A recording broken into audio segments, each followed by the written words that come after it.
ஐம்பெரும் காப்பியங்களுள் ஒன்றான தலை சிறந்த முழுமையாக கிடைக்கின்ற சிலப்பதிகாரத்தை செவிமடுக்கின்ற அன்பு உள்ளங்கள் அனைவருக்கும் என் உளமார்ந்த நன்றி. வணக்கம். இந்திரவிழவூர் எடுத்த காதையினுடைய இறுதி பகுதிக்கு நாம் வந்திருக்கிறோம். இந்த காதை நமக்கு என்ன இதுவரையில் சொல்லி இருக்கிறது என்றால், பூம்புகாரிலே அற்றைய நாளில் நடந்த ஒரு பெருவிழா, இது முழுவதும் அந்த சமூகத்தினுடைய மேன்மையை பேசுகிறது, அந்த சமுதாயத்தினுடைய மேன்மையை பேசுகிறது, அந்த மன்பதையின் மேன்மையை பேசுகிறது. வளமாக வாழ்ந்திருக்கிறார்கள், அதே சமயத்தில் நல்ல கலை உணர்வோடு வாழ்ந்திருக்கிறார்கள். அந்த இசை தமிழிசையாக இருந்திருக்கிறது. அது படிப்படியாக மெல்ல இடைக்காலத்தும் பிற்காலத்தும் பெயரளவில் வேறு சொற்களை கொண்டு அயலிசை என்று மயங்குமாறு அமைந்துவிட்டது. கர்நாடக இசை என்று ஒரு இசை இல்லை, தமிழிசைதான். பெயர் கர்நாடக இசை என்றால் அது கர்நாடகத்திலிருந்து வந்ததல்ல, பழமையான இசை என்ற பொருள்ல தவறாக வழங்கியிருக்கிறார். பழமையான இசை எது? அது தமிழ் இசை. இந்த தமிழ் இசை கொஞ்சம் கொஞ்சமாக நலிந்து என்ன ஆயிற்று, மேடையிலே பிறமொழி பாடல்களும் பிற இசை பாடல்களும் கீர்த்தனைகள் என்று சொல்லுவார்கள் அயல்மொழியில, அவைகளும் மலிந்த காலத்தில் அவற்றையெல்லாம் மேடையிலே பாடத் தொடங்கினார்கள். இந்த செய்தி மிக இன்றியமையாதது நான் சொல்லுவது. இதை கேட்கின்ற போது யாருக்கும் ஒரு வருத்தம் ஏற்படும். ஆனால் இது ஒரு வரலாற்று நிகழ்வு. இந்திரவிழவூர் எடுத்த காதை அல்லது காடல் வரியை பற்றி நான் சொல்லுகிற போது இந்த நிகழ்ச்சியினுடைய உள்ளத்திலே வருகிறது. அயல்மொழியாளர்களுக்கெல்லாம் தமிழ்நாட்டில் தமிழ் மேடையில் இடம் கொடுத்தார்கள். நீங்கள் உங்கள் இசை பாடுங்கள் என்று அனுமதித்தார். என்ன ஆயிற்று என்றால், படிப்படியாக இங்கு இருக்கக்கூடிய இசை புலவர்கள் எல்லாம் தெலுங்கு இசை பாடல்களை எல்லாம் நன்றாக படித்தார். வேறு வேறு மொழி இசையெல்லாம் படித்தார். தமிழ் இசை கொஞ்சம் கொஞ்சமாக மறக்கப்படுகின்ற நிலை ஏற்பட்டது. பிற இசையும் நாம வரவேற்கலாம், எந்த நாட்டு இசையும் வரவேற்க தகுந்ததுதான், எந்த மொழியும் வரவேற்க தகுந்ததுதான். எல்லா மொழியிலும் இருக்கக்கூடிய வளமையும் செழுமையும் நம்முடைய மொழியில் காணப்பெற வேண்டும் என்பதுதான் நம் அவா. அதுல ஒன்றும் தவறு இல்லை. கன்னடமும் கழிதெலுங்கும் கவின் மலையாளமும் துளுவும் உதரத்து உதித்தெழுந்து ஒன்று போல ஆயிடினும் அப்படின்னு பாவலர் சுந்தரம் பிள்ளை சொன்னார். இந்த 4 மொழிகளிலும் பெரும் செல்வங்கள் தேங்கி இருக்கின்றன. அவற்றுக்கெல்லாம் மூலமொழியாக திகழ்கின்ற தமிழ், இயல், இசை, நாடகம் என்ற முத்தமிழும் உரியது. இதனுடைய சுவடுகள் தான் தெலுங்கிலும் கன்னடத்திலும் மலையாளத்திலும் இருக்கின்றன. ஆனால் என்ன ஆயிற்று என்றால், தியாகராஜர் பாடிய இசைப்பாடல்கள் தெலுங்கில் அமைந்தன. இந்த வரலாற்று நிகழ்ச்சி மறக்கப்பட்டிருக்கிறது, பலரால் சொல்லப்படவில்லை. அதனால் நான் சொல்லுகிறேன். தியாகராஜர் அருமையான இசைப்பாடல்களை பாடினார். எல்லாம் பெரும்பாலும் ராமாயணத்தை குறித்தவை. அவர் ஒரு ராமர் சிலையை வைத்து வழிபாடு செய்தார். அதை வைத்து உருக உருக தெலுங்கிலே பாடினார். அது கழி தெலுங்காக இருந்தது, கேட்பதற்கு இனியதாக இருந்தது, பக்தி சுவை மிகுந்ததாக இருந்தது. அதை நாம் பாராட்டுவதில் எந்த விதமான தவறும் இல்லை. அது நம்முடைய தமிழ் மொழியோடு உறவுடைய ஒரு மொழிதான். என்ன பாடினார் அவர் அதுல என்றால், ராமனுடைய புகழ் பாடினார். என்ன செய்தார்கள் என்றால், இவர் இப்படியே ராமனையே வழிபட்டு கொண்டிருக்கிறாரே என்று கருதிய சிலர் அந்த ராம விக்கிரகத்தை, ராமருடைய சிலை கொண்டு போய் நீர்நிலையிலே எரிந்து விட்டார். அப்படியே பரிதவித்து போனார் அவர். ஐயோ, என்னுடைய உயிருக்கு உயிரான ராமருடைய சிலையை இவ்வாறு எங்கோ கொண்டு போய் விட்டார்களே. ஹரினே நெந்துவது குதிரா, நான் எங்கே ராமா, உன்னை நான் எங்கே போய் தேடுவேன் என்று சொல்லி வீதி வீதியாக அலைந்து கடைசியில அந்த சிலையை அவர் கண்டு கொள்கிறார். கையில கிடைத்து விட்டது. உடனே கண்டு கொண்ட நீ அப்படின்னு பாடுறார் தெலுங்குல. கண்டு கொண்டேன் என்று பாடுகிறார். இது எதற்காக சொல்லுகிறேன் என்றால், மேடையெங்கும் தமிழ்நாட்டில் இந்த தெலுங்கு கீர்த்தனைகளை பாடி பாடி மகிழ்ந்தார். அப்பதான் ஐயோ, இந்த மாதிரியான பாடல்கள் தமிழில் இருக்கின்றனவே, இவற்றை மறந்து அவற்றையும் பாட வேண்டும் அல்லவா, அவற்றை பாடாது இவற்றையே பாடிக்கொண்டிருக்கிறார்களே என்று வருத்தப்பட்ட நிலையில்தான் அருணாசல கவியும் தில்லைவிடங்கன் மாரிமுத்தா பிள்ளையும் முத்துத்தாண்டவரும் என்ற இந்த 3 பேர் தமிழிசை இயக்கத்தை தொடங்கினார். அப்போ நம்முடைய பாவேந்தர் செய்த பணி பெரிய பணி. இதனை யாரும் எந்த வரலாற்றிலும் எழுதாமைதான் மிக அவலம். பாவேந்தர் என்ன செய்தார் என்றால், அவருடைய பெரிய உள்ளம் பாருங்க. அவர் அந்த தியாகையர் பாடிய அந்த தெலுங்கு கீர்த்தனைகளை எல்லாம் அழகாக இசை வடிவமாகவே தமிழிலே மொழிபெயர்த்தார். 10 கீர்த்தனைகளை 10 இசை பாடல்களை அவர் தமிழிலே மொழிபெயர்த்தார். மொழிபெயர்த்து கொடுத்து பாட சொன்னார். யாரும் பாடல. அதனால இது ஒரு நிலை. அதாவது நம்முடைய மொழியிலே அந்த செய்தியெல்லாம் வந்து விட்டன. நம்முடைய தமிழிசையில் அவற்றையெல்லாம் பாடினால் மிக சிறப்பாக இருக்கின்றன. ஆனால் அது மாதிரி முயற்சி இல்லை. அப்பதான் ராஜா சார் அண்ணாமலை செட்டியார் அவர்கள், அண்ணாமலை பல்கலைக்கழகம் நிறுவியது ஒரு தொண்டு என்றால், அதை விட மாபெரும் தொண்டு தமிழிசை இயக்கம் என்ற ஒன்றை அவர் தொடங்கினார். மறக்கப்பட்டிருந்த தமிழிசையை மன்றங்களிலும் வீதிகளிலும் பரப்புகின்ற மாபெரும் பணியை செய்த மாமன்னராக அவர் விளங்கினார். அதனால்தான் பன்னார் தமிழை படுகுழி எழுப்பியோம், அது குழிக்குள்ளார போயிடுச்சு தமிழிசை. அதை மீட்டும் கொண்டு வந்து பாட வைத்த போதுதான் ஒரு நிகழ்ச்சி நடந்தது. திருவையாற்றில் மேடையில தியாகையர் பாடல்களைத்தான் பாடுவது என்று ஒரு மரபு வைத்திருந்தார். தெலுங்கு கீர்த்தனைகளைத்தான் பாடுவது என்று ஒரு மரபு வைத்திருந்தார். அப்ப தமிழ் இசைவாணராகிய தண்டபாணி தேசிகர் ஒரு தமிழ் பாட்டு அந்த மேடையில உட்கார்ந்து பாடிட்டதுனால அவரை கீழே இறக்கி விட்டுட்டு, அந்த மேடை தீட்டாயிடுத்து என்று சொல்லி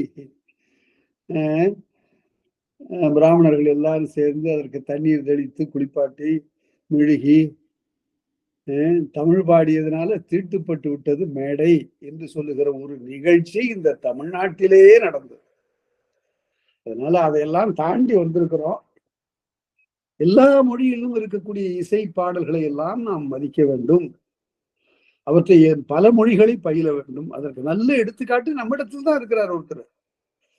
42 மொழிகளை படித்த பன்மொழி புலவர் அப்பாதுரையார் இருந்தார். அது எப்படி 42 மொழி படிக்க முடியுமான்னு அவருடைய வரலாற்றை படியுங்கள். சாகித்ய அகாடமிக்கு அவருடைய வரலாற்றை நான் எழுதி கொடுத்திருக்கிறேன். அந்த நூலை பலரும் படிக்கிறார். அந்த நூலை அவர் 42 மொழி படித்தது எப்படி என்று சொல்லுகிறார். பரம்பரையா வந்திருக்கு. அதுல நான் அவரை கேட்ட போது அவர் சொன்னார், இப்போது எனக்கு 5 மொழிகள் தான் நினைவிலே நிற்கின்றன, மற்றவை எல்லாம் நினைவிலே இல்லை. ஆனால் 6 மாதம் கொடுத்தால் மற்ற இந்த மொழியும் கூட நான் மறுபடியும் என்னுடைய நினைவிற்கு கொண்டு வருவேன் என்று சொன்னார். ஆக அப்படிப்பட்ட தமிழ் இசை இயக்கத்தையும் கருவி இசையையும் குரல் இசையையும், குரல் இசை அல்லது மிடற்றிசையும் குறித்து இந்த இந்திரவள்ளுவர் எடுத்த காதை மிக விரிவாக சொல்லி இருக்கிறது. இங்க ஒரு அடித்தளம் போட்டாரு. அடுத்தபடி வருகின்ற பாடல் வரியில இதனை மிக விரிவாக சொல்ல போகிறார். சிலப்பதிகாரத்தை படிக்கிற போது அந்த இயல்பு மிகவும் காணத்தக்கது. இப்ப இந்த வண்டு அங்கிருந்து வந்து இசை பாடிக்கொண்டு வருகிறது. அது என்ன வண்டு? இழிவாய் வண்டினோடு. இழி என்றுகின்ற என்பது ஒரு சுரம். நம்முடைய தமிழிலே சரிகம பதனி சா என்பது சட்ஜமம், ரிஷபம், காந்தாரம் என்றெல்லாம் வடமொழியில சொன்ன பெயர்களுக்கு தமிழிலே ஏற்கனவே பெயர்கள் இருந்தன. அது குரல் முதலாகி குரல், இழி, முளை, தாரம், கைக்கிளை என்று சொல்லப்படுகின்ற அந்த 7. அதுல முதல் சுரம், முதல் இசைக்கோல் அல்லது இசைக்கோவை குரல். அதுல அடுத்தபடியாக வருவது இழி. இழி என்பது மிக மெல்லிய மிக மிக மெல்லிய ஒரு சுரம். அப்படி வண்டு பாடுவது அதற்கு எடுத்துக்காட்டு. இழிவாய் வண்டினோடு இழி என்ற சுரத்தை பாடுகின்ற அல்லது இசை கோவையை பாடுகின்ற வாயை உடைய வண்டு. வாய் என்பதற்கு இங்கு வாய் என்று உறுப்பு பெயர். வாயை உடைய வண்டினோடு இன்னில வேனிலோடு ஒடு என்பது மூன்றாம் வேற்றுமை உருவு. இன்னொன்றை சேர்த்து வருகிற போது அந்த உருவு பயன்படும். அவனோடு கண்ணனோடு ராமன் வந்தான் என்று. அதுல கூட தொல்காப்பியர் என்ன சொல்றாரு பாருங்க. ஒடு என்பது உயர்ந்தோன், ஒடு என் கிளவி உயர்ந்தோன் மேற்றேன்.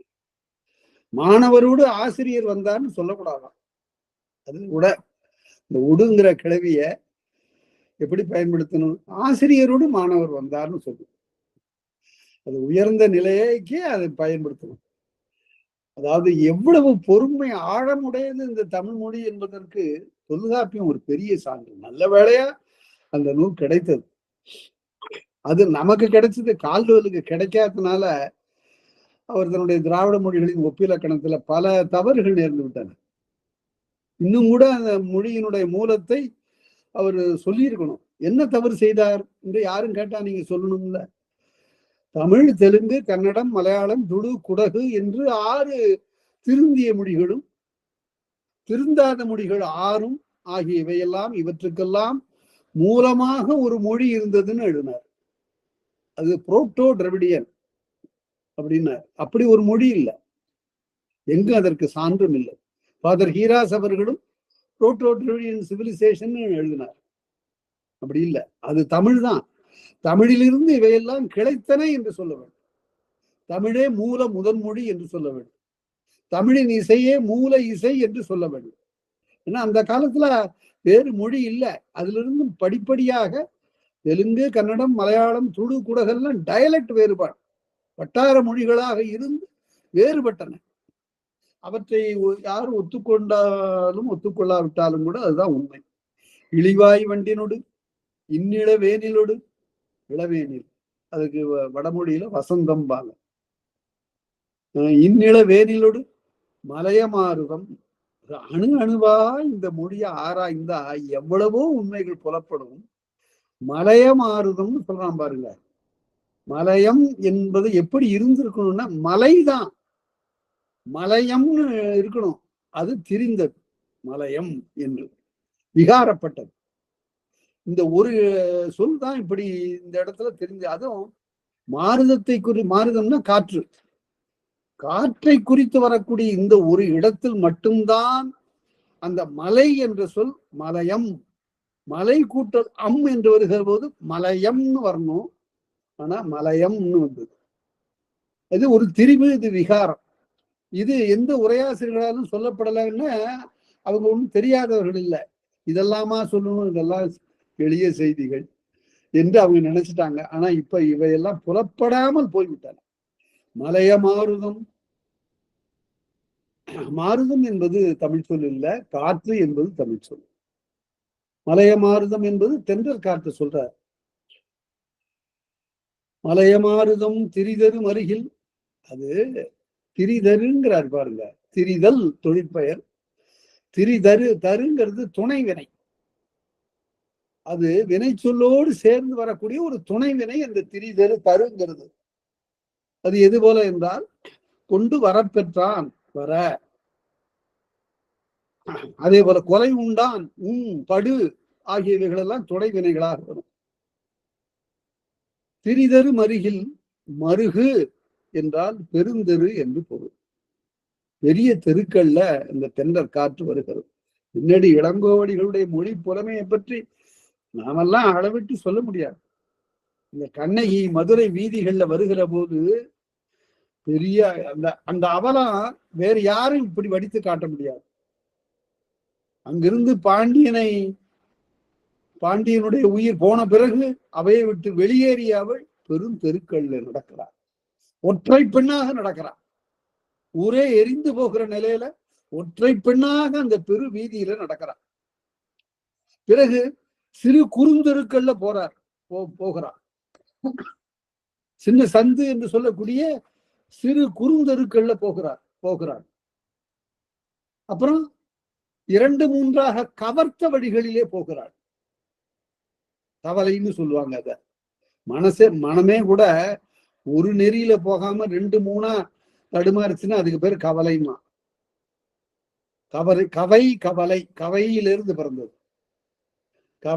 கவை குச்சி அப்படின்னு சொல்றது மாதிரி 2 3 பிரிந்தா அதற்கு பெயர் கவலை வழி. கவலை காக்கும் பெரும்பானாற்று படையில கவலையை இளைஞர்கள் பாதுகாக்கிறார். அங்க யாரும் தவறானவர்கள் வராம. இன்னில வேனிலோடு மலையமாறுதம் தெரிதரு மருகு பெருந்தரு. கவலை என்பது கவர்த்த வழிகள். இப்ப அதை எப்படி கையாளுறாரு பாருங்க. மருகு என்பதற்கு 2 பொருள் இருக்கு. ஒன்று பெருந்தெருன்னு ஒரு பொருள், இன்னொன்று உள்ளம் கலங்கு என்று ஒரு பொருள். ஆளு மருகுறாயா அப்படின்னா உள்ள கலங்குறான்னு பொருள்.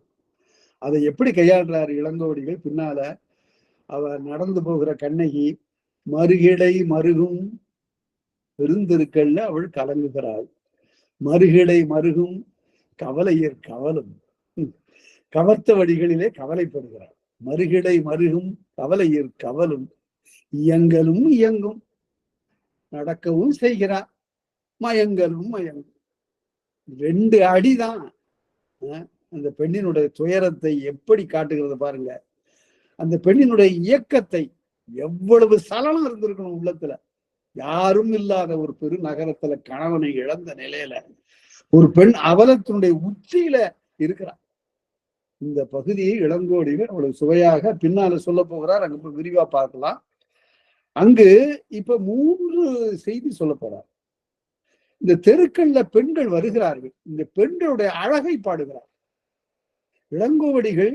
செடி கொடிகளுடைய அழகு, வான எல்லே இருக்கக்கூடிய நிலவு மீன்களுடைய அழகு, நிலத்தினுடைய அழகு, ஆற்றினுடைய அழகு, அதே போல பெண்களுடைய அழகு, எல்லாவற்றையும் அந்த அழகு கோலத்தை அழகழகாக பாடுகின்ற திறம் இளங்கோவடிகளோட இருக்கு. இங்க பாருங்க, இங்க பாடுறாரு பாருங்க. இந்த மாதிரியான ஒரு அழகு வர்ணனை, அழகியல் எஸ்தெட்டிக்ஸ் என்று சொல்லுவார். இந்த அழகியல் பாங்கு இந்த அளவிற்கு வேறு எந்த கவிதையிலையும் வரல. எப்படி அந்த பெண்கள் எப்படி இருக்கிறார்களாம்? கருமுகில் சுமந்து, அதாவது கரிய முகில்களை எல்லாம் தலையிலே சுமந்து கொண்டு, குறுமுயல் ஒழித்தாங்கு. அது நிலவை சொல்றாரு. இப்ப நிலவுல ஒரு கரை இருக்கு. அது என்ன கரை? தொலைவில் இருந்து பார்த்தா ஒரு சின்ன முயல் ஓடுறது மாதிரி இருக்கு, குறுமுயல். அத நிலவின் குறுமுயல் என்று சொல்லுவார்கள். அது ஓடுறது, நிலவு அசையும் போதெல்லாம் அது ஓடுறது மாதிரி இருக்கு. உள்ளார ஒரு கரை, அது நிலவின் கரை என்று சொல்லுவது உண்டு. குறுமுயல் ஓடுகிறது என்று சொல்லுவது உண்டு.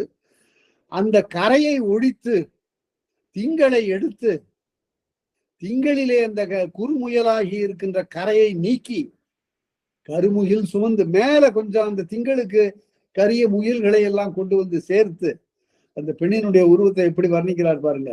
கூந்தல், பிறகு முகத்துல எந்த விதமான கரையும் இருக்கக்கூடாது, அதனால கரையை ஒழித்து, இருகரும் கயலோடு 2 கயன்களை கொண்டு போய் செருகி. இந்த உருவ வர்ணனை எங்க வரும்? இருகரும் கயலோடு இடை குமிழ் எழுதி, குமிழ மலர் மூக்கு மாதிரி இருக்கும், அதனால குமிழ மலரை நடுவிலே எழுதி, அங்கன் வானத்து அரவு பகை அஞ்சி. இந்த நிலா வானத்துல இருந்தா பாம்பு வந்து தன்னை பற்றி கொள்ளுமோ என்று அஞ்சி, திங்களும் உண்டு தெரிதலும் உண்டு கொள். அப்படி திங்களானது இந்த தெருக்களே வந்து உறவிற்றோ என்று. ஏன் இங்க வந்தது? வானத்துல இருந்தா அரவு நம்மை வந்து பிடித்து கொள்ளும், அதனால நம்ம மண்ணுக்கு போவோம்னு புறப்படும் போது அதுக்கு ஒரு ஒப்பனை செய்து அனுப்பினார்களாம். எப்படி? முகிலை கொண்டு வந்து கூந்தலாக்கி, குமிழ மலரை மூக்காக்கி, கயல் மீன்களை கண்களாக்கி, நிலவுக்கு ஒப்பனை நடந்து போச்சு, மேக்கப் முடிஞ்சு போச்சு. கொண்டு வந்து அது உடனே தரைக்கு வந்துருச்சு. அங்கன் வானத்து அரவு பகை அஞ்சி, திங்களும் உண்டு திரிதலும் உண்டு கொல். இந்த கொல்லே ஐயம்னார் தொல்காப்பியர். அதாவது அப்படியும் இருக்குமோ அப்படிங்கிறார். அவ்வாறு பெண்கள் உலவுகிறார். 3 இடத்துல இவ்வாறு இந்த இந்திர உழவருடைய காதையில சொல்றார். ஒருத்தர் சொன்னார், நான் சிலப்பதிகாரத்துல இந்திரபுலவர் எடுத்த கதை ஒரே மணியில முடிச்சுட்டேன்னு. எப்படி போறது, ஒரு மணியில எப்படி சொல்றது? 1 மணி நேரத்துல இந்திரபுலவர் எடுத்த கதையை எப்படி சொல்ல முடியும்? இவ்வளவு செய்திகள் செறிந்து நிற்கின்றன. அங்கன் வானத்து அரவு பகை அஞ்சி திங்களும் உண்டு திரிதலும் உண்டு என்று நீர்வாய் திங்கள். அதாவது இலக்கண கல்வி மிக மிக இன்றியமையாதது. அது கற்றுக்கொள்வதற்கு மிக மிக எளியது. அதை புறக்கணிச்சு அதாவது 7ஆம் வகுப்பிலிருந்து கற்பிக்க பெற வேண்டிய இலக்கணத்தை இன்னைக்கு கல்லூரிகள்லையும் பல்கலைக்கழகத்திலையும் தடுமாறக்கூடிய அளவுல வைத்து விட்டார். பாடத்திட்டத்தை முற்றிலுமாக மாற்றி அமைத்தால் ஒழிய இந்த இலக்கண கல்வி மாணவர்களை போய் சேராது. எதுக்காக சொல்லுகிற? நீர்வாய் திங்கள், வாய் திங்கள்ங்கிறது இத்து வரலையேன்னு கேட்கலாம். இது வினைத்தொகை இந்த இடத்துல அதனால வராது. வாய்க்க பெற்ற, வாய்த்த, வாய்க்கின்ற, வாய்க்கும் என்று 3 காலத்துக்கும் அது பொதுவாகும். நீர்வாய் திங்கள் நீழ்நிலத்து அமுதின் சீர்வாய் துவலை திருநீர் மாந்தி மீனேற்று கொடியான் மெய்பெற வாய்த்த வானவல்லி வருதலும் உண்டுகொள். சரி, வேளாவ சொல்லி முடிச்சுட்டார். இப்ப மின்னல் கொடி. வானவல்லி என்றால் மின்னல் கொடி என்று பொருள். வானவல்லி என்றால் மின்னல் கொடி. இந்த மின்னல் கொடி இப்ப தெருவுக்கு வந்துட்டு எப்படி வருது? ஈர்வாய் திங்கள் ஈரம் நீ ஈரம் வாய்க்க பெற்ற திங்களாகிய நிலத்திடத்து. இந்த மின்னல் எங்க இருந்தது? திங்கள்ல இருந்துதான். அது திங்களாகிய நிலத்திலே ஈரப்பசையோடு கூடிய திங்களாகிய நிலத்தில் இந்த மின்னல் இருந்தது. அது நீழ்நிலத்து அமுதின் சீர்வாய் துவலை திருநீர் மாந்தி அது கொஞ்சம் தண்ணீரை குடித்தது. அது நீழ்நிலத்து அமுதின் சீர்வாய், அமுதமாக விளங்குகின்ற துவலை திருநீர், சிறு சிறு துளியாக ஒழுகுகின்ற அந்த நீரை அருந்தி திருநீர் மாந்தி மீனேற்று கொடியான் மெய்பெற வாய்த்த. மீனேற்று கொடியான் மெய்பெற வாய்த்த வானவல்லி. மீனேற்று கொடியினை உடைய கொடியான் மெய்பெற வாய்த்த வானவல்லி வருதலும் உண்டுகொள். வானவல்லி என்பது இங்கு மின்னர் கொடியை குறித்தது. அது அமுதம் போன்ற துவலையை உடைய அழகிய நீரை பருகி, இடியில நீரும் இருக்கிறது, ஓசை இருக்கிறது என்ற செய்தியெல்லாம் வந்து அது மீனேற்று கொடியான்னா யாரு? இந்த மீன் கொடியை உடையவன் 2 பேர். ஒருத்தன் மன்மதன், இன்னொருத்தன் பாண்டியன். இந்த இடத்துல மன்மதனை குறித்தது.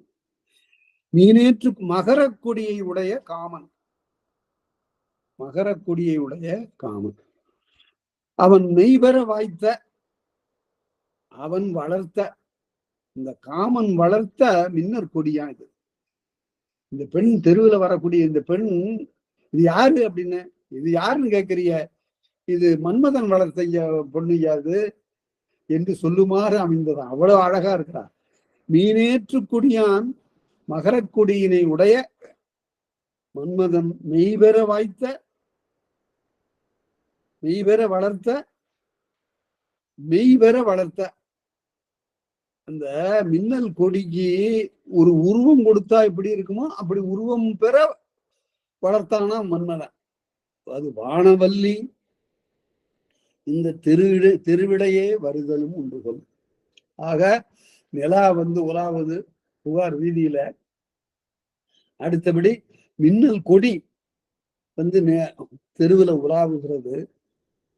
அது என்ன சொல்லலாம்? இப்படி திங்களிலே நீர் வாங்கி மன்மதனால் வளர்க்கப்பெற்ற மின்னர் கொடி பூம்புகார்ல உலாவு.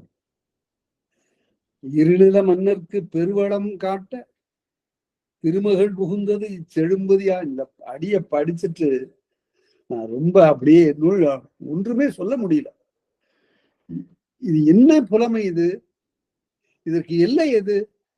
இதற்கு எல்லையே கிடையாது இந்த புலமைக்கு. சங்க புலவர்கள் ஒரு வகையான புலமை என்றால் இது வேறு வகையான பேராற்றல். இந்த துறவிக்கு என்ன வயது அப்போது? இதை பாடுகின்ற போது இந்த துறவிக்கு என்ன வயது? அவர் அப்போதுதான் இளையவராக இருந்தார். செங்குட்டுவன் அரசு ஏற்காத காலம். செங்குட்டுவனுக்கு அரசை கொடுத்து விட்டு தியாகம் செய்து குணவாயர் கோட்டத்து அரசை உட்காருகின்ற காலத்தில் மிக இளையவர். ஆனா அளவிறந்த கல்வியை உடையவர். அவர் சோழ நாட்டுல தங்கி இருந்து பல்லாண்டுகள் அந்த கல்வி என்ற விளக்கத்தை பெற்றிருக்கிறார். இருநில மன்னருக்கு பெருவளம் காட்ட, இந்த இடத்த பாருங்க. இந்த இருங்கிறதுக்கு இரண்டு பொருள் உண்டு. ஒன்று பெரிய, இன்னொன்று கரிய. இந்த இடத்துல பெரிய, இருநிலம் என்றால் பெரிய நிலம். இருநில மன்னருக்கு வல்லினம் போட்டிருக்கு பாருங்க. மன்னருக்குங்கிறத மன்னன் கூ என்பது மன்னருக்குன்னு ஆகும். இரு போட்டா பன்மையை குறிக்கும். இந்த காலத்துல எவ்வளவு இலக்கணம் தெளிவா இருந்திருக்கு பாருங்க. மன்னர் என்று சொன்னா பலர்னு பொருள், மன்னன் என்றால் ஒருவன் என்று பொருள். இங்கு ஒருவனைத்தான் குறிக்கிறது. அதனால மன்னன் கூ மன்னருக்கு வல்லினம் வந்தது. இருநில மன்னருக்கு பெருவளம் காட்ட திருமகள் புகுந்தது இச்செழும்பதி. அதாவது கரிகாலன் ஆளுகின்ற இந்த நாடு வளத்திலே ஒரு சிறிதும் குறையாத ஒரு பெருநிலம் என்று சொல்லப்பட வேண்டும் என்பதற்காக திருமகளே இந்த நாட்டுக்கு வந்துட்டா. இப்ப இந்த இடத்துல நான் ஒப்புமையாக இதை படிக்காம கம்பன் எழுதியிருக்க முடியாது. கம்பர் திருவரங்கத்துல ராமாயணத்தை அரங்கேற்றுகிற போது ஒருவர் சொன்னாராம், என்னையா சிந்தாமணியை போல இருக்கிறது உங்களுடைய பாட்டு ஒரு இடத்துல அப்படின்னாராம். சிவக சிந்தாமணி, சிவக சிந்தாமணி போல இருக்குன்னாராம் ஒரு பாட்டை. சொன்னதற்கு கம்பர் சொன்னாராம், சிந்தாமணி என்ற கடல்ல சிறிது மொண்டு கொண்டேன்னாரு. அவரு சிந்தாமணியில மட்டும் எடுக்கல, சிலப்பதிகாரத்திலிருந்து நிறைய எடுத்தார். நிறைய எடுத்தாருங்கிறதுக்கு ஒரு சான்று சொல்ல வேண்டும் என்றால், கோவலன் கண்ணகியோடு மதுரைக்கு புறப்பட்டு போகின்ற போது கண்ணகி கேட்டா, பூம்புகாரே இன்னும் கடந்து போகல. அப்ப கேட்டா, நாம மதுரைக்கு வந்துட்டோமா அப்படின்னு கேட்டா. அதாவது பழக்கம் இல்லை, அவ்வளவு தூரம் எல்லாம் நடந்து பழக்கம் இல்லை, கால் வருந்தி பழக்கம் இல்லை. பஞ்சின் மெல்லிய அந்த பாதங்கள் நுந்தன பரற்பகை உழந்து நோயோடு சிவனிம்பார் இளங்கோடி. பரற்கற்கள்ல பாதம் படிந்து அங்கிருந்து கொப்புளங்கள் தோன்றி, அப்படிப்பட்ட மெல்லியர்.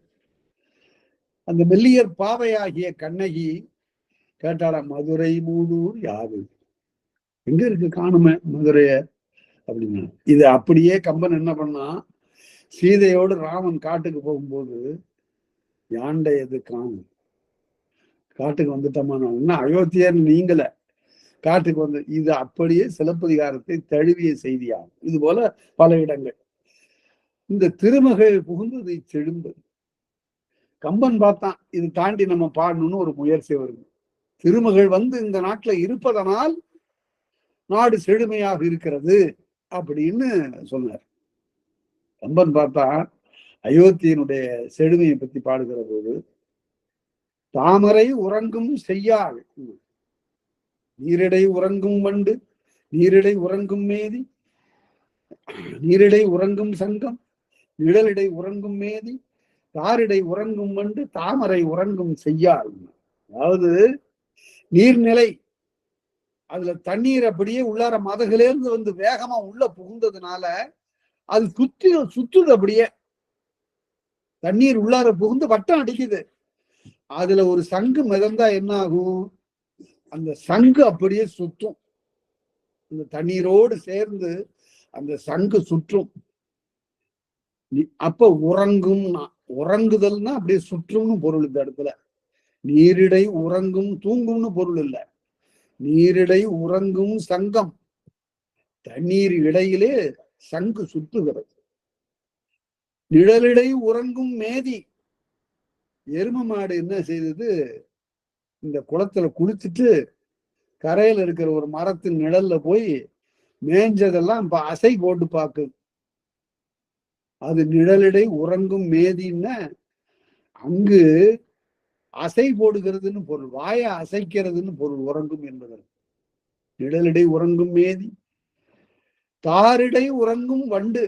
வண்டு போய் ஒரு மலர்ல தேனை குடிச்சுதான், மாலையில இருக்கக்கூடிய ஒரு மலர்ல தேனை குடிச்சுது, வயிறு நிரம்பி போச்சு. அதனால அந்த மலரின் மேலேயே படுத்து உறங்கிடுச்சு.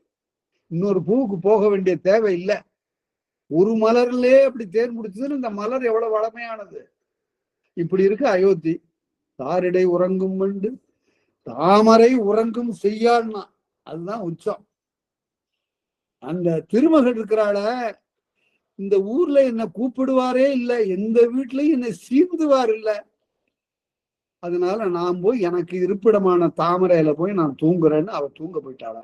அப்ப என்ன பொருள் என்றால், செல்வம் என்பது எங்களுக்கு இருக்கிறதே போதும், எங்களே வைக்கிறதுக்கு இடம் இல்லை, போ அப்படின்ட்டாங்க திருமகளை. அதனால இவர் சொன்னாரு, இளங்கோடிகள் சொன்னாரு, பெரியார் பெருவளத்தானது நாட்டை வளம் செய்ய புகுந்தாள் திருமகள் அப்படி. அவர் சொன்னாரு, நாடு முழுமையும் வளமா இருக்கிறது, யாருக்கும் இந்த திருமகளுடைய தயவு தேவையில்லைன்னு அந்த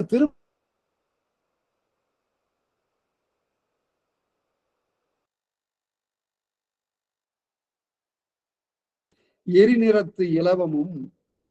இலவம், இந்த இலவம் மரத்தை பார்த்தீங்கன்னா, இலவ மரம் என்பது அந்த பருத்தி காய்க்கிற மரம். இலவு காத்த கிளி என்பது ஒரு பழமொழி, ஒரு வழக்காற்று மரபு. என்னன்னா, இலவங்காய் பச்சையா இருக்கும், பூ சிவப்பா இருக்கும். எரிநிற இலவம், நெருப்பு போல இருக்கும் அதனுடைய பூ. காய் பச்சையா இருக்கிறது பழமாகட்டும்னு கிளி காத்திருக்குதான். அது பழுக்கிறது இல்லை, அது வெடிக்கும், காஞ்சு போய் வெடிக்கும், பஞ்சு பறக்க தொடங்கிடும். ஆஹா, கிளி ஏமாந்து போடும். இத ஒரு பழமொழியாக சொல்வது உண்டு. எரிநிறத்து இலவமும். இலவம் என்று சொல்லுகிற போது சிவப்பாக இருக்கின்ற, சிவப்பாக இருக்கின்ற, சிவப்பு என்பது இதழுக்காக சொல்லப்படுவது. எரிநிறத்து இலவமும் முல்லையும், முல்லைங்கிறது பல்லுக்காக சொல்லப்பட்டது. எரிநிறத்து இலவமும் நெருப்பு சுடர் போன்று விளங்குகின்ற இதழ்களும், முல்லையும் பற்களை போன்று விளங்குகின்ற முல்லை, முல்லை போன்று விளங்குகின்ற பற்களும், கருநெடும் குவளையும், அது கண்கள். குவளை மலர் போன்று விளங்குகின்ற கண்களும், குமிழும், குமிழ் என்பது மூக்கு, குமிழ மலர் பூத்தாங்கு, இவையெல்லாம் ஒரு சேர பூத்தது போல உள்வரி கோலத்து. அந்த உள்வரி கோலம்ங்கிறதுக்கு ஐயா நாட்டார் ஐயா பொய்யூருன்னு எழுதினார், பொய்யான உருன்னு. ஆனா அதை விட அதை எப்படி சொல்லலாம்னா, லைன் டிராயிங், கோட்டோவியம். இந்த கண்களையும் மூக்கையும் இதழ்களையும் கோடு கோடாக அப்படி போட்டு விளக்குவது போல. இலவமும் நெருப்பு போன்று ஒளிவிடுகின்ற இலவம் மலர், அது சிவப்பா இருக்கு, அது இதழ்களுக்கு உவமை. எரிநிறத்து இலவமும் முல்லையும், முல்லை மலர் போன்று வழங்குகின்ற பற்களும் அன்றையும், அவையல்லாமலும் கருநெடும் குவளையும், குவளை மலர் போன்ற கண்களும், குமிழும், குமிழ மலர் போன்ற மூக்கும், பூத்தாங்கு, இவையெல்லாம் ஒரு சேர பூத்தது போல விளங்குகின்ற ஒரு தாமரை பூ. இதெல்லாம் தாமரை பூல இருந்தா எப்படி இருக்கும்? அப்படி உள்வரி கோலத்து உறுதுணை தேடி கள்ளக்கமலம் தெரிதரும் உண்டுகள். அதுனா கள்ளக்கமலம்னா கள்ளினை உடைய கமலம், தேனினை உடைய கமலம். கள்ளக்கமலம் அக்கு சாரிய, வேற ஒண்ணும் இல்லை, பெயரை எடுத்து வருகின்ற அக்கு சாரிய கள்ளக்கமலம் திரிதலும் உண்டுகள். இந்த தாமரை பூவும் இப்படி வீதியிலே வந்து நடக்கிறதோ அப்படின்னு இதை பார்த்துதான் சிவபிரகாஷ் சுவாமிகள் சொன்னாரு, தெருவில் எங்கும் சாளரங்களில் எல்லாம் தாமரைகள் பூத்தனாரு, ஜன்னல் எல்லாம் தாமரை பூத்துருக்குதான். அதாவது ஒரு பெண்ணங்கிறது வந்து வீதியில இருக்கிற பெண்கள்லாம் தங்களோட வீதியில வரக்கூடிய மன்னனை பார்க்கின்ற போது அந்த ஜன்னல் வழியா பாக்குறாங்களாம், சாளரத்தின் வழியாக. அப்ப ஒவ்வொரு வீட்டின் சாளரத்திலும் தாமரை பூத்திருக்கிறது. இத அவன் முத்துள்ளாயிர போலவன் இன்னும் மேல போயிட்டான். எப்படின்னா, ஒரு பெண்ணை வீட்டுக்குள்ளார வச்சு கதவை அடைச்சிட்டார் தாய். வீதியில அவளுடைய காதலன் வருகிறான். அவன் யானை மேல வருகிறான் அரசன். அப்ப ஓடி வந்து பார்த்தா அந்த தெரு கதவு, பெரிய கதவு, மாளிகை, அந்த கதவினுடைய அடைச்சிட்டாங்க. தாய் வந்து கதவை சாத்தி எல்லா தாப்பாளையும் போட்டாச்சு. என்ன செய்வா பாவம் அந்த பேதை பெண். அவ போய் இந்த கதவுல அப்படி முட்டிக்கும் போது மன்னன் தெருவுல போகுது தெரியுது. எப்படி தெரியுது? இந்த கதவுல ஒரு சின்ன தொலை இருக்கு. இந்த தொலை யார் செய்தது? இந்த கதவை செய்கிற தச்சன் செய்தானா. ஏன் செய்தான்?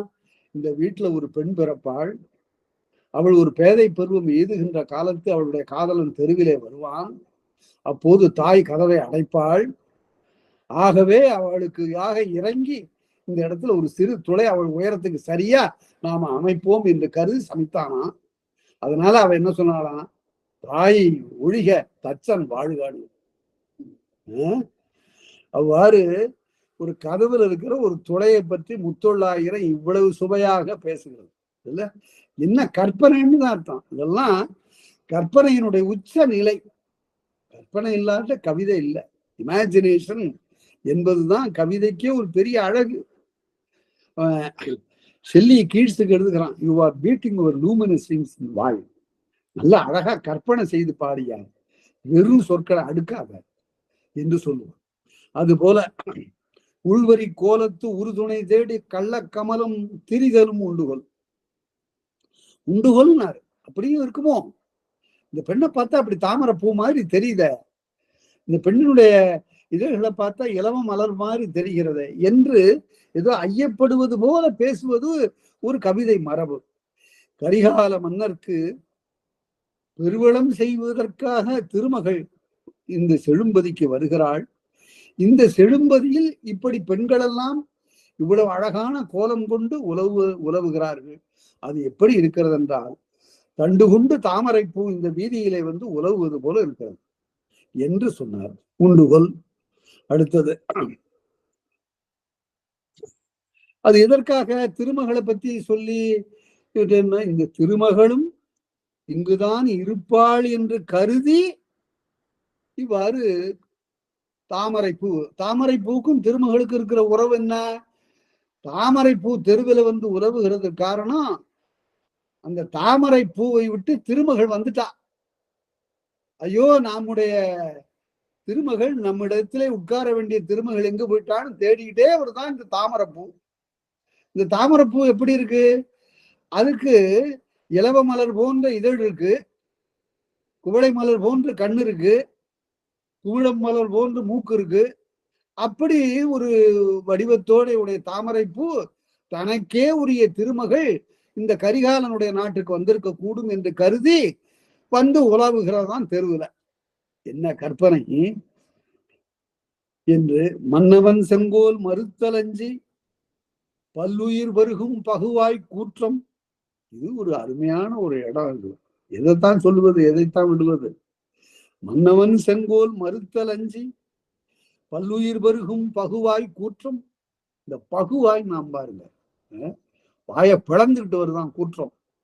நிறைய உயிர்களை உண்ண வேண்டும் என்று சொல்லி பகுவாய் கூற்றம், வாயை பிளந்து வருகின்ற யமன். பல்லுயிர் பருகும், பருகும்னு சொன்னார் பாருங்க, உயிரை குடிக்கும், உயிரை உண்ணும் என்று சொல்ல. பல்லுயிர் பருகும், பல உயிர்களை தண்ணியை குடிக்கிறது மாதிரி குடிக்குதான் எல்லாம், அவ்வளவு உயிர்களை. மன்னவன் செங்கோல் மறுத்தல் அஞ்சி, மன்னவனுடைய செங்கோலுக்கு அஞ்சி, ஐயோ இவனுடைய நாட்டுல போய் நாம உயிர்களை எல்லாம் கவரக்கூடாது என்று கருதி ஆண்மையில் திரிந்து தன் அருந்தொழில் தெரியாது. அதுக்காக அவன் தொழிலை விட்டுற முடியுமா யமன்? அதனால ஆண்மை கோலத்தை விட்டு கூற்றுவன் தன்னுடைய கோலத்தில் வாராமல் நானுடை கோலத்து நாணத்தை பூண்டு நகைமுகம் கோட்டி, கோட்டின்னா நகைமுகம் கோட்டி, கோட்டி என்றால் தவழ விட்டு கோடு வளைவு கோட்டி வளைத்து நகைமுகம் வளைத்து கொண்டு பன்மொழி நரம்பில் திவவியாழ் மிடற்றி, அதாவது இசை கூடிய அந்த யாடை இசைத்து கொண்டு பெண்மையில் திரியும் பெற்றியும் உண்டன. இந்த தெருவுல நடக்கிற பெண்களை பார்த்தா ஒவ்வொன்னும் யமன் மாறு வேடம் பூண்டு வந்திருப்பானோன்னு தெரியும். உயிரை உண்ணுது, பார்க்கிறவங்க உயிரெல்லாம் சாப்பிடுறா இந்த பெண்ணு. அதுக்காக அப்படிப்பட்ட இதெல்லாம் யமன் தான் வந்திருக்கிறான், நல்லா தெளிவா தெரியுது. ஏன் இப்படி பெண்ணா வர்றான்? அது கரிகாலனுடைய ஆண்மைக்கு அஞ்சி, அவனுடைய செங்கோலுக்கு அஞ்சி இந்த யமன் இந்த மாதிரியான பெண்களாக வருகின்றானோ என்று எண்ணுமாறு இப்படி 3 இடத்துல 3 அருமையான கற்பனைகளை காட்டி இந்த மாதிரி ஒரு துறவி இப்படி பாடி இருக்கிறார. என்ன அழகு என்றால் அதுதான் அழகியலுடைய உச்சம். ஆனால் இவர் பாடியதற்கும் திருத்தக்க தேவர் பாடியதற்கும் ஒரு வேறுபாடு. திருத்தக்க தேவர் காமச்சுவை பிழிந்து பாட வேண்டும் என்ற ஒரு கட்டாயத்துல பாடினார். சமண முனிவர்கள் காமத்தை பாட முடியுமா என்று ஒரு அறைகூவல் விட்டதற்காக அவர் அப்படி பாடினார். இளங்கோவடிகளுக்கு அப்படியே ஒரு அறைகூவல் இல்லை. இங்கு அவர் அழகை பாடுவாரே தவிர காம சுவையை பாடுவதில்லை. அப்படி காமத்தை பற்றி பாட வேண்டிய நிலை வரும், ஒரு காப்பியத்துல வருகிற போது ஆணும் பெண்ணும் தழுவி கொண்டார்கள் என்பதை திருத்தக்க தேவர் பல விருத்தங்கள்ல பாடுவார். 8 பெண்களோடு சீவகன் கழித்து மகிழ்வதை பல இடங்கள்ல பாடுவார். இங்க இவருக்கும் இளங்கோவடிகளுக்கும் அப்படி ஒரு நிலை வந்தது. கண்ணகியும் கோவலனும் இருவரும் ஒருவர் தழுவி கொண்டார்கள் அவர் சொல்லல. இன்னும் என்ன பண்ணாரு? தாரும் மாலையும் மயங்கி கையெற்றி. தார்னா ஆண்கள் அணிகிற மாலை, மாலைன்னா பெண்கள் அணியக்கூடிய மாலை. இந்த இரண்டும் ஒன்றாயிதான். தாரும் மாலையும் மயங்கி, இந்த தாரும் அந்த மாலையும் ஒன்றாக கலந்தன. அதுதான் இளங்கோவடி. இவ்வாறு கூற்றுவன் உயிர்களை உண்ணுகின்ற கடப்பாடு அஞ்சி ஆண்மை கோலம் ஒழித்து தன் தொழில் விடாது நாணமும் நகைமுகமும் கொண்டு பெண்ணுருவோடு இந்த வீதியில் தெரிவனும் உண்டுகொள் என்று சொன்னார். உருவிலாளன், உருவம் இல்லாதவன் என்றால் மன்மதன். உருவிலாளன் ஒரு பெரும் சேனை இகலமராட்டி, அதாவது மன்மதனுடைய சேனை யார் என்று கேட்டா பரத்தையர். மன்மதனுடைய சேனையாக இருக்கின்ற பரத்தையர்கள் இகலமராட்டி ஆட்டி, இகலமர்னா என்ன பொருள்? இகல்னா ஊடல். இந்த இடத்துல பகை, ஊடலாகிய போரை ஆட்டி என்றால் வெற்றி கொண்டுன்னு பொருள். அந்த சொல்ல பற்றி கொஞ்சம் நினைக்கணும். ஆட்டி அப்படின்னா ஆளுகின்ற பொருள். ஆள் தான் பகுதி. எதுக்கு ஆள்? ஆண்மை. ஆடு என்றால் வெற்றி. ஆடாடென்ப உரிசாராரே என்பது புறநானூறு. ஆடு என்றால் வெற்றி. ஏன் ஆட்டுக்கு அந்த பேரு அப்படின்னா, அங்க ஆடு என்பதற்கும் அதுக்கும் தொடர்பு இல்லை. அது அடு வந்து அங்கிருந்து பின்னால 2 காலை கொண்டு போயிட்டு அங்கிருந்து வந்து முட்டும். அது அடுதல், தாக்குதல். தாக்குதலில் வல்லதுனால யாடு ஆடு, அது வேற. இங்கு ஆடு என்பது வெற்றி. ஊடலாகிய போரிலே வெற்றி கொண்டு, இகலமராட்டி வெற்றி கொண்டு, ஊடலை வெற்றி கொண்டு எதிர் நின்று விலக்கியவர் எழுதுவரி கோலம் முழுமையும் உரி பெருதல பரத்தைய தெரிய ஆடவர்கள் அவர்களோடு சேர்ந்து ஊடலை வென்று பகையை வென்று இந்த பரத்தையரோடு சேர்ந்த காலத்து எழுதுவரி கோலமும் உடுமையும் உரி அந்த பரத்தை பெண்கள் பலரோடும் சேர்ந்து பழகுகின்ற பண்புடையவர்கள் எழுதுறாங்க. அது பொருத்தம் இல்லை. இந்த பரத்தைங்கிற சொல்ல என்ன பொருள்ங்கிறத பல பேர் எழுதல. பரந்துபட்ட ஒழுக்கமுடையவர்கள்னா என்ன பொருள்? பலரோடு உறவுடையவர்கள் என்று பொருள் இல்லை. அதற்கு மாறாக வீட்டிலே இருக்கின்ற இல்லத்தரசி ஓர் ஆடவனோடு பொது இடங்களுக்கு போய் கழித்து ஆடுதல் இல்லை. கணவனும் மனைவியுமாக சென்று கலந்து சென்று நீராடுதல் இல்லை, கடலாடுதல் இல்லை. ஆனா பரத்தை அப்படி இல்லை. அவள் பறந்துபட்ட பறவை என்றாலே கடல்னு பொருள். அதனால கடல் போல பறந்து இருக்கக்கூடிய அப்படிப்பட்ட பல இடங்களுக்கும் சென்று சேர்கின்ற அந்த நிலை அவ்வாறு உடைய கணிகை. இவ்வாறு அந்த ஊடி போகின்றவர்களை போகாமல் தடுத்து இந்த பரத்தையர் ஊடுகிறார்கள். அப்படி ஊடுகின்றவர்களை போகாமல் தடுத்து அவர்களை மறுவுகிறார்கள் ஆடவர்கள். அப்படி ஆடவர்கள் மறுவுகிற போது என்ன ஆயிற்று என்றால், இந்த பரத்தையர்கள் உடம்பிலே அழகழகான வரிக்கோலம் கொண்டிருக்கிறார்கள். அழகான பூக்களிலிருந்து எடுத்த சாற்றை பிழிந்து அவற்றை தூரிகை கொண்டு மார்பிலும் கழுத்திலுமாக அழகிய கோலங்களை வரைந்து கொண்டிருக்கிறார்கள். அது ஈரம் புலராத கோலம்.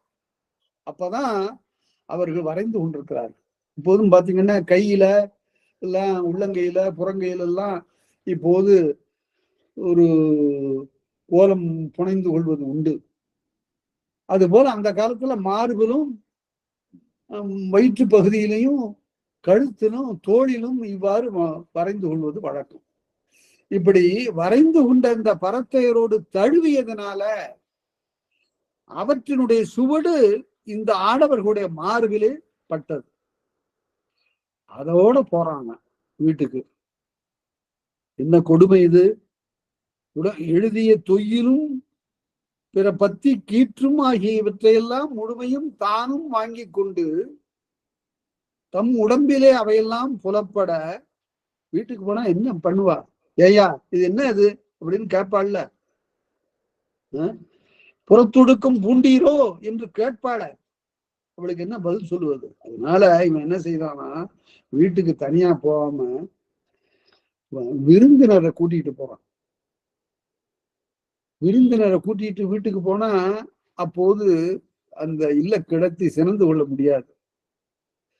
வந்திருக்கிற மூன்றாவது மனிதர்களோடு வந்திருக்கின்ற அவனோடு இப்போது நாம் கலாய்க்க கூடாது என்று கருதி என்ன செய்வார்? உடனே வந்த விருந்தினரை வரவேற்பார். அந்த நிழல்ல இவனும் ஒதுங்கி கொள்வான். அப்ப விருந்தோடு மறி. அதனால உடம்பின்கண் எழுதிய தொயிரும் பிற பத்தி கீற்றும் முழுமையும் தம் உடம்பிற்கண் புலப்பட இல்லம் சேர்ந்து, விருந்தோடு இல்லம் சேர்ந்து, இந்த இடத்துலதான் பார்க்கணும். விருந்தோடு வந்துட்டா இந்த இடத்துல நாம நம்முடைய கடமை என்னன்னு அவன் நினைக்கிறாளாம். இந்த இடத்தில் நாம் நம்முடைய கற்பு நிலை தவறாமல் இருக்க வேண்டும் என்றால், நம்முடைய கடமையிலே தீர்ந்தவளாக நாம் இருக்கக்கூடாது என்று கருதி வரவேற்பு கொடுக்கிறாள் இந்த தலைவனுக்கு. இதுல ஒரு முரண்பட்ட ஒரு செய்தியை நாம பார்க்கலாம்.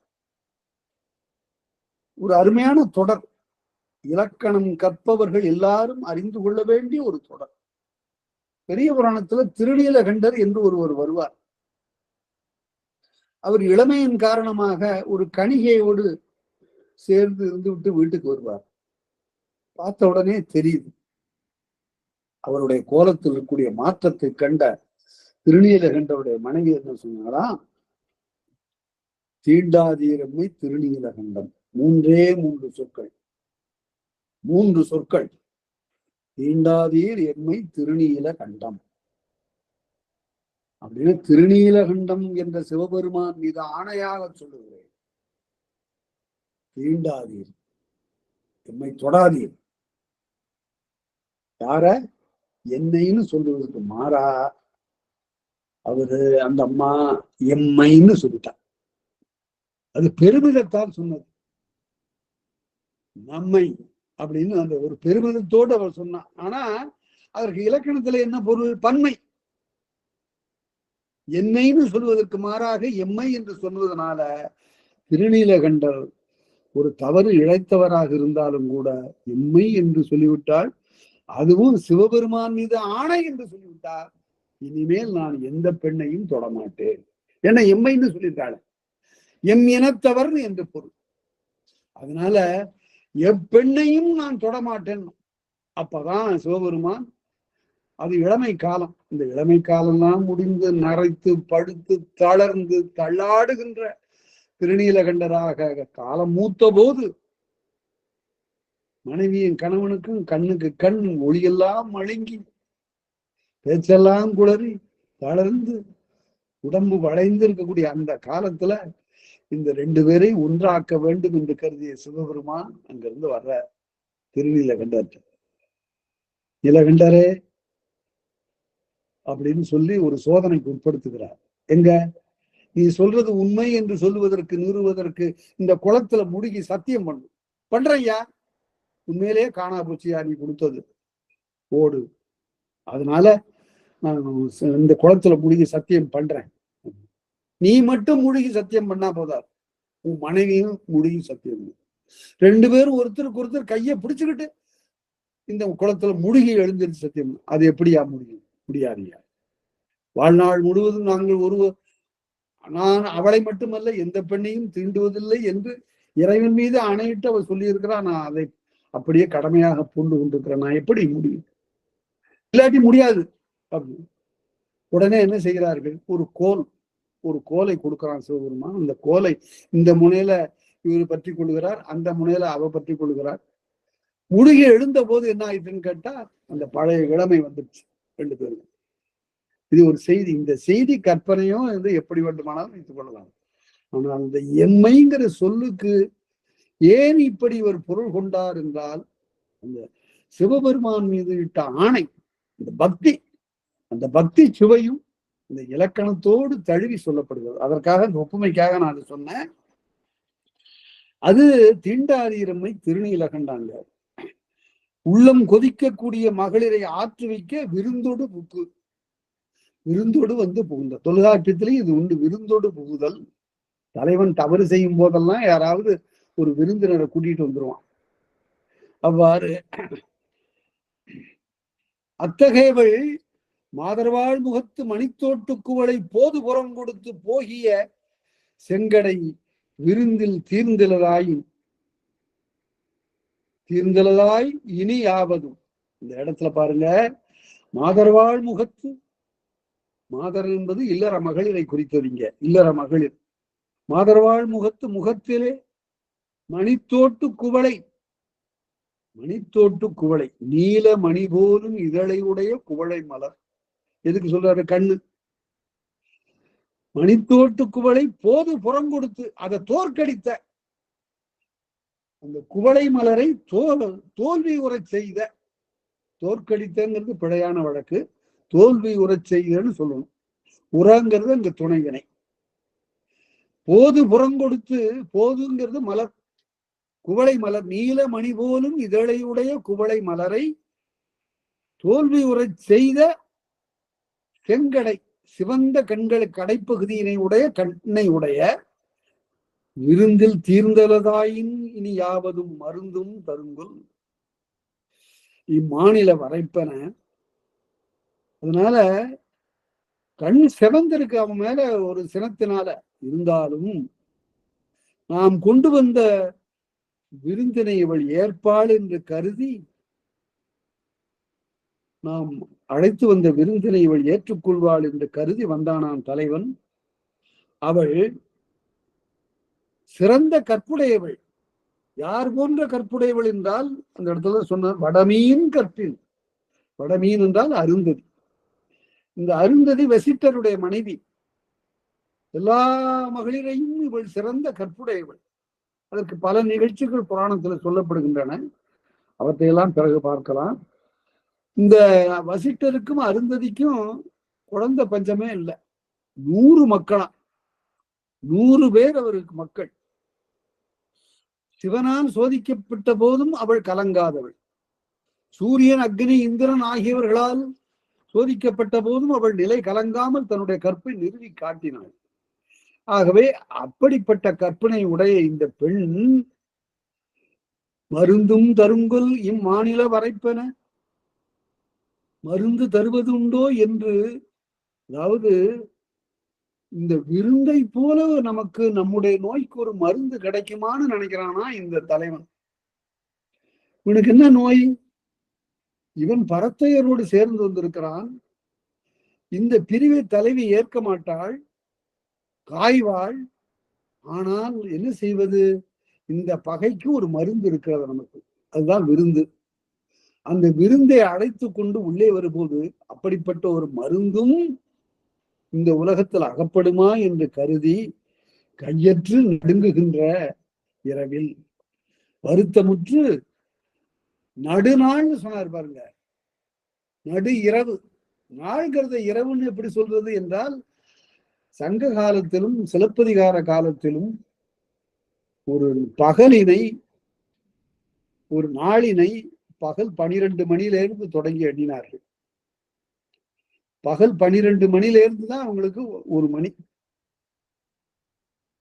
பகல் 12 மணியிலிருந்து தொடங்குகிற போது நடுநாள் என்பது இரவு 12 மணி. அந்த நள்ளிரவில் உள்ளக நருந்தாது உரைப்ப மீதழிந்து கள்ளுக நடுங்கும் கடுநீர் போல கண்ணகி கருங்கனும் மாதவி செங்கனும் உள்நிறை கரந்தகத்து ஒளித்து நீர் உகுத்தன எல்லாம் சொல்லி இப்படியெல்லாம் ஊரெல்லாம் மகிழ்ச்சியாக இருக்கின்றனர். பரத்தேரை பிரிந்து வந்த தலைவர் கூட தம்முடைய இல்லத்திலே விருந்தோடு கூடி வந்து அவர்களும் நள்ளிரவில் மகிழ்ச்சியாக இருக்கிறார்கள். அந்த நிலையில் உள்ளக நருந்தாது உரைப்ப, ஒரு மலருக்கு உள்ளே இருக்கக்கூடிய மகரந்தம், ஆழமா உள்ள இருக்கும் அந்த மகரந்தம். உள்ளக நருந்தாது உரைப்ப, செங்கனு நீர் பூக்களுடைய உள்ளகத்தில் தாதுக்கள் மதுவை ஊறி கிடக்கின்றன. அந்த மது அதனால என்ன செய்கிறது என்றால் மேலே வந்து இதழ்களிலே வந்து வடிகிறது. தாதுக்கள் மிகுதியாக மிகுதியாக ஒரு தண்ணீர் தொட்டியில 2 குடத்தை போட்டு அமுக்குனா தண்ணீர் வெளியே வருவது போல தாதுக்கள் மிகுதியாக மிகுதியாக தேனானது வெளியே கசிந்து இதழ்களின் வழியாக ஒழுகுகிறது. கள்ளுக நடுங்கும் கள் உகுமாறு நடுங்குகின்ற கழுநீர் போல, செங்கடு நீர் பூக்களை போல, அதாவது பூக்களிலிருந்து தேன் வடிவது போல கண்ணகியினுடைய கண்ணிலிருந்தும் மாதவியினுடைய கண்ணிலிருந்தும் கண்ணீர் வடிந்தது. ஏன் கண்ணீர் வடிந்தது? கண்ணகி கருங்கனும், கண்ணகியினுடைய கண் கருப்பா இருந்தது, மாதவியினுடைய கண் சிவப்பா இருந்தது. என்ன பொருள் என்றால், உன்னிறை கரந்தகத்து ஒளித்து நீர் உகுத்தன, உள்ளத்திலே இருக்கக்கூடிய குறிப்பை மறைத்து அவை நீரை உகுத்தன. அந்த கண்கள் அதாவது மனக்குறிப்பை வெளிப்படுத்தாமல் நீரை உகுத்தன. அப்போது உன்னிறை கண்ணகிக்கு இனி எதிர்காலத்தில் கோவலனோடு சேர்ந்து வாடுகிற வாழ்க்கை உண்டு என்பதனால் அவளுக்கு இடக்கண் துடித்தது. மாதவி கோவலனை பிரிய போகிறாள் என்பதை உணர்த்த மாதவிக்கு வலக்கண் துடித்தது. மாதருக்கு இடக்கண் துடித்தால் நன்மை, வலக்கண் துடித்தால் துன்பம். உன்னிறை கறந்து ஒழித்து கண்ணகிக்கு மாதவிக்கும் நீர் உகுந்தது. இருவருக்கும் உந்தது. 2 பேருக்கும் கண்ணீர் ஒழுகணுமே. ஏன் அப்படின்னா, கண்ணகிக்கு அவலத்தால் கண்ணீர் தோன்றியது, மாதவிக்கு மகிழ்ச்சியினால கண்ணீர் தோன்றியது. ஆனா எதிர்காலத்திலே உணர்த்துவதற்காக அவர்களுடைய கண்கள் துடித்தன. எப்படி துடித்தன என்றால், கண்ணகிக்கு இடம் துடித்தது, மாதவிக்கு வலம் துடித்தது. இந்த இடத்துல கலித்தொகையில ஒரு அடி வரும். அது என்னவென்றால், ஏறு தழுவ போகிறான் இளைஞன். அந்த இளைஞன் இந்த பெண்ணினுடைய காதலன். இந்த பெண் நினைக்கிறார், இந்த காளையை என்னுடைய விருப்பத்திற்குரிய இந்த இளைஞன் வென்று ஆக வேண்டும்.